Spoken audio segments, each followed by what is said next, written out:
ырчы болуш үчүн продюсерде керек жок болуп калды мисалычы. TikTok деген нерсе бар, Instagram бар. Бизде элдер Instagram аркылуу таанып башташты. Ырчылыкты качан баштадыңар деген соо келип чыгат болуш керек. Мен ырчылыкты 2 жыл болуп калды. Эмнеге ырдабайсың дешчи, ошентип мен да ырдасамбы деп 3-чү этаждан ыргып түштүм дегендей. Ала тоонун коозу магың маңдыраткандай. Бир кыз. YouTube'дан 1 миллион просмотр алды. Bir жуманын ичинде. Анда калчу. Бүгүнкү Не ТВ шоу программасынын студиябыздын меймандары учурда жаңыдан чыгып келе жаткан мыкты ырчы деп айта алабыз. Себеп дегенде өзүлөрү Instagram баракчаларына каверлерди көп тартышат. Учурда өзүнүн бир кандайдыр бир деңгээлде көптөгөн аудиториясы бар. Бизде конокто татынакай жаш болсо дагы көп ийгиликтер багындырган Садат жана Манас. Манас бизде мыкты гитарист жана Садат мыкты ырчы. Туура эле айттымбы? Анда калчу. Көргөнүзгө кубанычтабыз биздин меймандарды. Учурда биз албетте жаңы чыгып келе жаткан ырчыларга дагы салымыбызды кошуп жардам берүүгө да даярбыз. Бүгүн Садаттын ушундай бир жакшы үнүн уга аласыздар. Эми Садат, көргөнүзгө кубанычтабыз. Кош келиңиздер. Маанаңыздар кандай? Кош келдик, рахмат, жакшы. Эстер.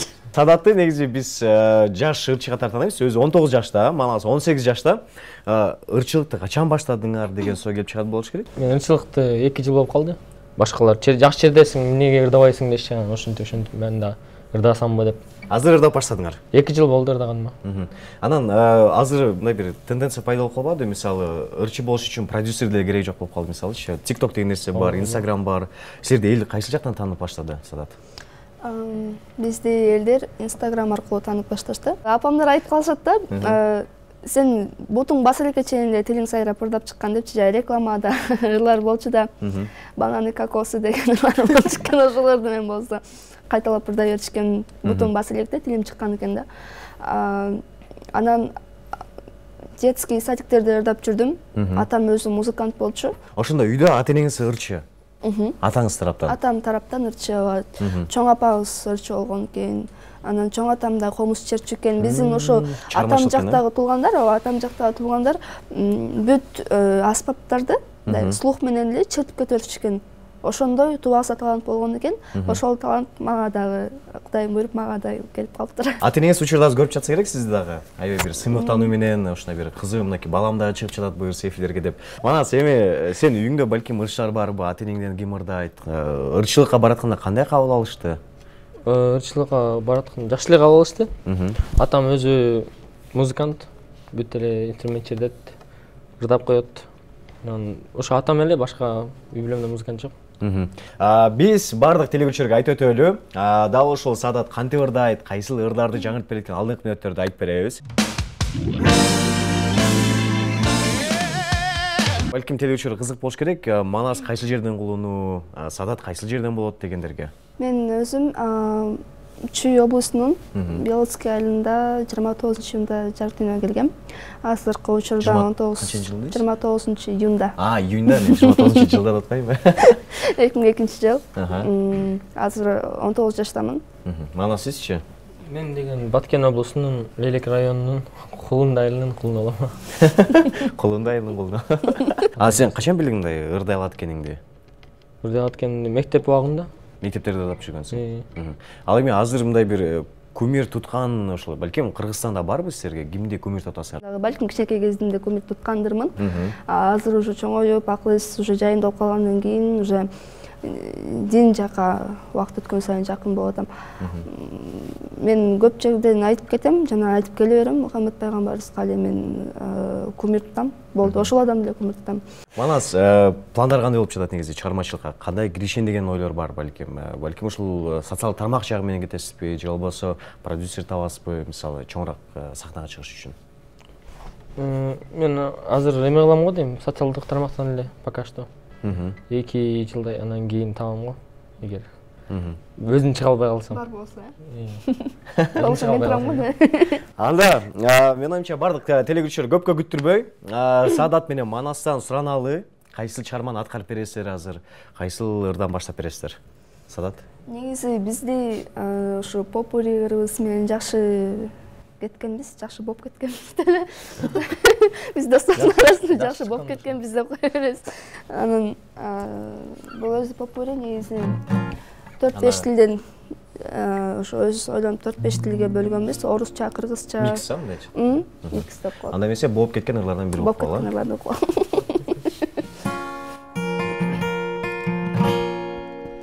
Махаббат багындагы сайраган булбул эдим, сол бактагы кызыл гүлдерим, тандаганым сен эдим. Сайрайын булбул болуп, жаныма сен келгенде, сагынарсың әнімді тыңдап, папа болмасын кел жанымда. Барылмадың қасыңа, бара алмадым, той алмадым жүзіңе жаным, қарап тоя алмадым. Барылмадың қасыңа, бара алмадым, той алмадым жүзіңе жаным, қарап тоя алмадым. Белый снег сияет цветом черные глаза, осень обернется летом черные глаза, околдованные тобою черные глаза, ослепили меня глазки черные глаза, эй, черные глаза.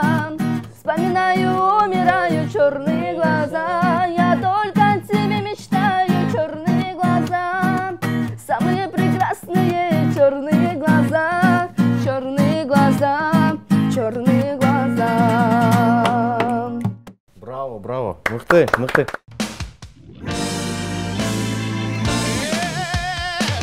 Биздин эфирибиз той болуп кетти го. Кылабыз да. Негизи Жарып кетебиз. тойго чыгайын деген ойлор бар беле негизи? Чыгып көрдүңүздөр беле? Мен тойдо жашайм. Тойдо жашайм мен өзү. Тойго чакырбаган адамдарды мен Ставкаң канча садат? Иә. Ставкаңыз канча? Эми ал слёшкамга жараша алып калат. Мындай ограничение койбойм. Мындай слёшүүгө жараша болот да. Адам өзүнүн ситуациясында байкайбыз да. Негизи балким көп ойлош мүмкүн. Ушул гитара менен балким той ырларын ырда салуу дегендерге мен ойчу мындай кызыктуу эме болуш керек. Импровизация ушул гитара менен ушул микс кылып кеткен дагычы. Бул нерсе кандай ой келди ушундай ырлар жаздыралы, балким ушундай микс кылууга? Билбейм, эмне болуп келип кетти, өзүбүз деле түшүнбөй калганбыз э. Биз үйдө отуруп эле илхом келип эле кетти да, анан чаңырдын бир кылып кетти. Кадимки эле көрүнүш. Сумда көчөдө Кыл үзүп кетти. үзүлүп кетсе, мани бербей калып эле. Мен да жарап койдум. Эле токтоп калат да. Менимче ушундай бир жакшы эме кирип кеткенге окшойт да, ырдын нугуна. Образга кирип кетти. Эми, көпчүлүк ырларды ошол Садат айтканы боюнча Эрлан Андашевдин ырларына жакын деп айттыңыз. Эмнеден улам ушул ырлар сизге туура келди, Эрлан Андашевдики? Качан угуп баштадыңыз эле?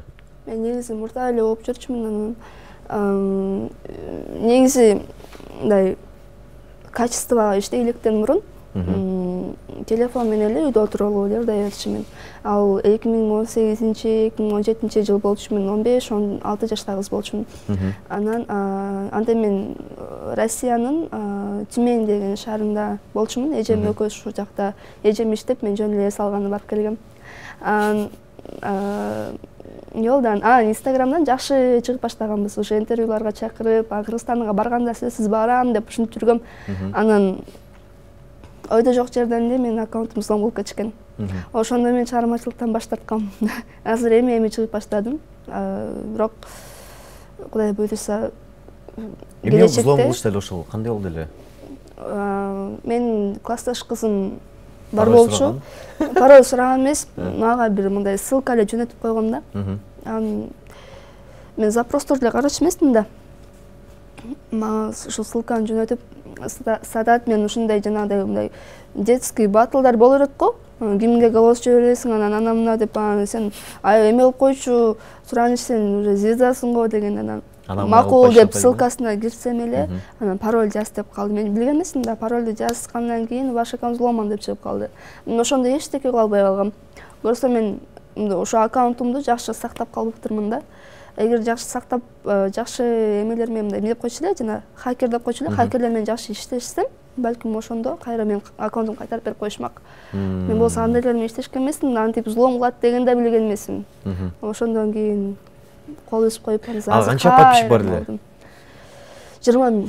20 000 болчу. 2 айда болгон. 20 000. Аны мен күнү түнү 200 кадрдан 300 кадрдан тартып атып, жакпай атып, бир жагып атып, бир телефонго бир чалып калып атып, ушинтип атып араң топтогонбуз, бирок топтогон нерсе мындай чачылып кетсе жаман экен да. Мындай ичим күйөт экен кадимкидей. Болду, иле болду. Тамаша. Эми, балким азыр сиздин убактыбыз тардыгына байланыштуу, балким Эрлан Андашевдин ырларынан сурансак, кайсыл ырлардан аткарып бере аласыздар? Биздин Бир кыл жок чертсе болот, негиз билесиздерби? болот, ага. Башка кылдарын билбейм, бирок могул жок чертсе боло берет да. Акыркы мен акча калмады. Ошо биздин 2 жума мурун киргизген Ашыгым аттуу кавер 2 жуманын ичинде, то есть 1 жуманын ичинде 1 миллион просмотр алды. Инстаграмдан, YouTube'дан. YouTube'дан 1 миллион просмотр алды. 1 жуманын ичинде. Азырына көчөдө таанып атабы, ушуну сиздер ырдадыңыздар эле. Ооба, көчөдө кетип бараткан диридей деп калышат. Мен да ии деп кетип калам. Манас 18-ке чыкса, ошондо сиз 1-2 жыл мурун окууну бүткөнсүз. 1 жыл мурун. Ооба, бүткөм. Бүткөнсүз. Канчага бүттүңүз? Кандай окудуң? Мен окууну жакшы эле бүттүм. 5ке. Ооба. Бардыгы 5. Бардыгы эмес, 3-4 эле. Калган баары 3пү? Жок, калган 5. Калган баары 5. Физкультурадан канча? Физкультурадан 5. Физкультурадан 5, э? Бизде жакшы эле окучумун. Просто көп ситуация болуп калды да. 3-чү этаждан ыргып түштүм дегендей биринчиси. Калгандарын айтпай эле коеюн. Көп чылап коюкташат мектептеги. Эмнеге кулап түштүңүз? Мен тайквондого да катышчумун да. Анан кырсан секирип көрөйүн дедиңиз беле? Жок. Ошол жактан эшик жабылып калып, мен шашып, атамда акча берген болчу, ошол акчаны алганга барып, убакыт тар болчу да. Токтой, баштан айтып берсең, ушуну эмне болуп кетти эле? Кайсыл акча, кайсыл кырыша, кайсы тайквондо? Тайквондого эме международный олимпиадага бармакмын. Тебишип чыкты айлар. Анан шашып кетип кырсан секирип кеттиң? Жок. Анан эртең менен болчу. 7-ге чейин саат эшик ачылбайт болчу да. Негизи ачылыш керек болчу. Ошо мектептин ичинде калып калдым менин жагындай. Жок, мен аны айтпай эле коеюн, бирок лицейде окугам мен. Мындайча айтканда. Ошону айтып берсең. Ошондон башташ керек. Лицейде окугам. Анан номер 71-мектеп лицейинде. Анан тайквондого барыш керек болду. Анан барыш керек болуп, эртең менен агайлар уктап кетти, тарбиячылар. Силер да уктап калыпсыңар ошо менен? Жок. Мен эрте турушум керек болчу, калгандары туруп мектепке бармак да, сабакка, 2-нчи этажга. Потом турдум дагы ача албай койдум, тарбиячыларды ачпай койду, анан атамдан акча алмакмын, ал үмүттөнүп аткан да менден. Жак коротуп калам депчи. Коротуп эмес мындай. Менде бир нерсе күтүп аткан да. Потом айнекте бак бар болчу жаныбызда прям. Ошол менен акырын түшүп кетейин десем, бак сынып кетип атпайбы? Ошондо крышадан терекке секирдиң биринчи. Крышадан 3-нчи этаж. 3-нчи этаждан терекке секирдиң. Секирбедим. Жакын эле болчу. Кармандан акырын түшүп кетейин дегем. Кармансам эле сразу мен көтөрө албай койду окшойт. Чоң эле болчу бирок. Анан 2 бутум менен түп-түз туруп калдым да. Анан эч жерим тийген жок, шүгүр, бирок кичине өзөрүп. Ошондо жерге тийбей эле түшүп калгансың, Жок, жерге тийдим. Жерге тийип анан нормально. Жерге бутум менен туруп калдым. Эч жерим дескеге тийген жок, кулаган жокмун. Эми акча боюнча кайсыл акча эле сени атаң күтүп аткан болчу ошондо шашып? Негизи тайквондого биз бекер катышчук, анткени бизге ошондой президентский мектеп болчу. Анан бирок соревнованияга башка адамдардай 1000 сом апарыш керек болчу. 1000 сом эч кимден албай, атам болсо өзү кыйналып иштейт базарда. Эме түтүп ташка турдум. Анан эптеп сурап, ошондон кийин ошого эмени актайын деп ошол акчаны барып. Еще дагы Чыңгыз Айтматовдун китеп окуу жарышы да бар болчу. Ошого катышмакпыз биз.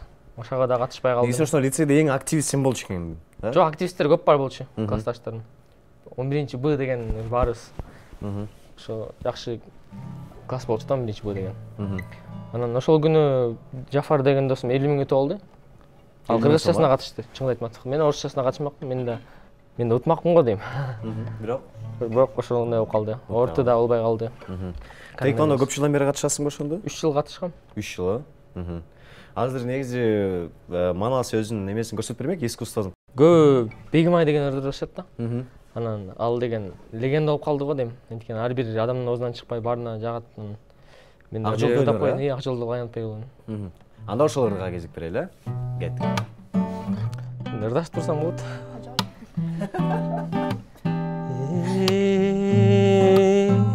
Aşığım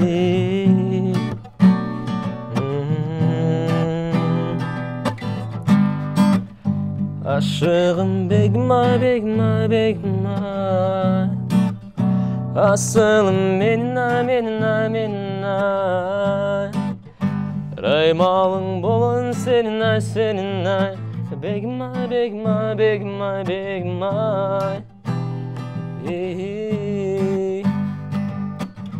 Қарақат көзіңменен қадала қапілет жараладың садаға қантейін көкірегіміздің ай қалғандай бір мен үшін жарала керемет сезім беріп мағада сен менің тереңіме жеттің ай байқатпай алдыртан қарап шығып байкеңден ойларың азап қылды жақтырып қалғанымды сездің ай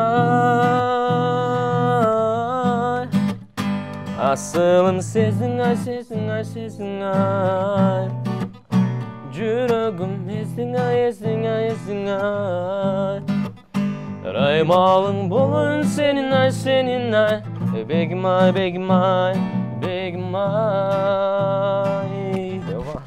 Браво, браво, мықты. Манас, сөйшкен қызың бар бі? Қашан үйленесің? Сөйшкен қызым жоқ. Болды әлі бұға шейін? Болған оған. Қандай болды әлі? Алда мектеп оғын. Алда мектепте болшы. Қандай болды әлі? Ошон уақытта гитара бар болчу, гитара менен алек болуп, ошон аркылуу үйрөнгөм. Андан сырткары көп эле нерсе менен алек болчумун, бирок баары эле. Бирок ошондо девушкаң качан пайда болду эле? 9 класста. 9 класста окуп кеткен, а? Ырдап бердиң белең ана? Ал кезде ырдачың белең? Ал менден жакшы ырдачы негизи. Ал сенин көп выступленияга чыкчы, бирок под минус да анан. Алда гитара үйрөнөм деп калды, курска чогуу барып калдык. Ошонун айынан таанышып, анан чогуу тил табышып кеттик. Ошо 1,5 жылдай жүрүп туруп анан мектептен качып кетип, анан кууп салышты. Ала качып кетишти. Азыр бир баласы менен жашайт. Азыр ошо 2001 болчу. Ал сен канча жылкы? Мен 2003. Ал сенен улуу болчу ошондо? 2 жыл болчу. 2 жашты. 2 жаш. А кантип сөйлөшүп алдың эле ал менен? Эми жашка карабайт экен да.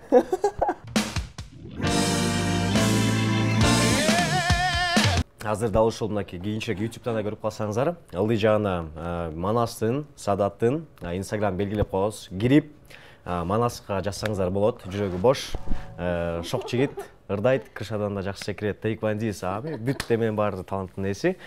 Садат, Манас чоң рахмат силерге.